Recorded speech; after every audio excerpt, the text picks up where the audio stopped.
The tech sector shed more than 386,000 jobs in 2022 and the first half of 2023. 80% of Twitter either left or quit or was pushed out, laid off, whatever you want to call it, and yet the website still runs.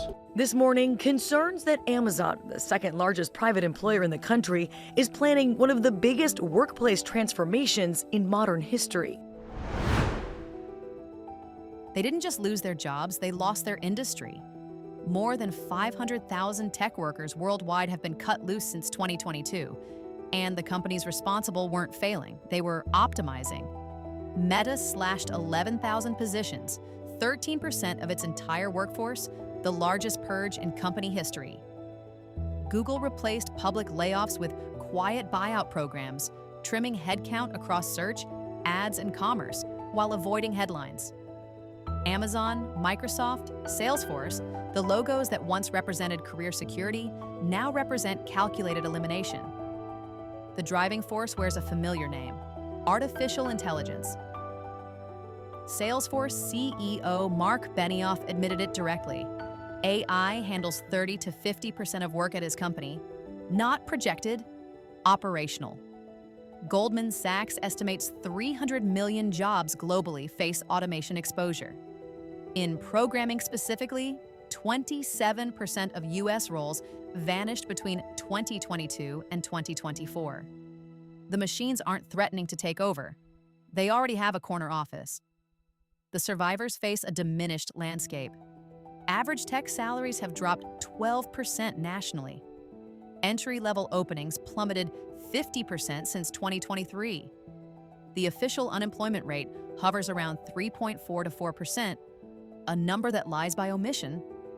It ignores the explosion of freelance contracts, gig work, and underemployment that's absorbed displaced workers like a sponge absorbs a flood. Upwork, Fiverr, and TopTal have become refugee camps for developers, designers, and data scientists, work without benefits, security, or trajectory. The scattering tells the real story. Only 32% of laid-off tech professionals found new jobs in traditional tech companies, usually at smaller or less established firms. The rest dispersed across the economy like seeds from a demolished building. 10% landed in finance, where cybersecurity and data analysis still command premium rates. 8% pivoted to consulting. 6% entered healthcare's digital transformation wave. Others found themselves in logistics and manufacturing, helping old industries adopt smart technologies. Even the federal government opened its doors. The Department of Defense and CISA now actively recruit AI and cybersecurity talent, offering stability and mission-driven work at lower salaries. The recovery hasn't touched everyone equally. Only half of laid-off workers found new roles within 6 months. Women faced steeper odds. 31% landed jobs within 3 months compared to 38% of men. Mid-career professionals with 10 to 20 years of experience encountered bias and assumptions of obsolete skills. Recent graduates hit the worst wall. Entry-level availability cut in half. Unemployment at 6%, nearly 2 points above the national average. A two-tiered market has crystallized. On one level, senior AI specialists and automation engineers command $200,000 salaries in San Francisco and New York, their skills more valuable than ever.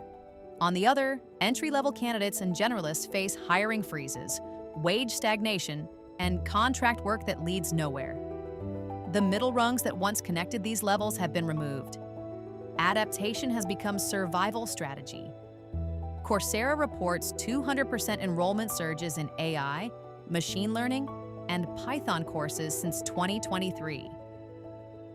Google Cloud, TensorFlow, and AWS certifications transformed from resume boosters to baseline requirements. Some displaced workers returned to school, others launched startups. Nearly 15% of new tech ventures in 2024 were founded by big tech refugees, focusing on AI, edtech, digital health, and blockchain finance. The buyout programs at Google, Meta, and Salesforce created a new class of entrepreneur, people who traded severance packages for freedom and bet on themselves. The industry isn't dying. It's metamorphosing at a speed that leaves most workers behind. AI now forms the backbone of every major business process. Cars that drive themselves, algorithms that detect cancer, systems that write their own code. The technology accelerates regardless of who it displaces. The question hanging over everything isn't whether tech will recover. It's whether the people it discarded will. Reskilling initiatives remain underfunded. Gig workers lack basic protections. Universities still train students for jobs that may not exist by graduation. Companies announce layoffs with polished press releases but offer little transparency about who gets cut and why. The future of tech work won't be written by algorithms alone.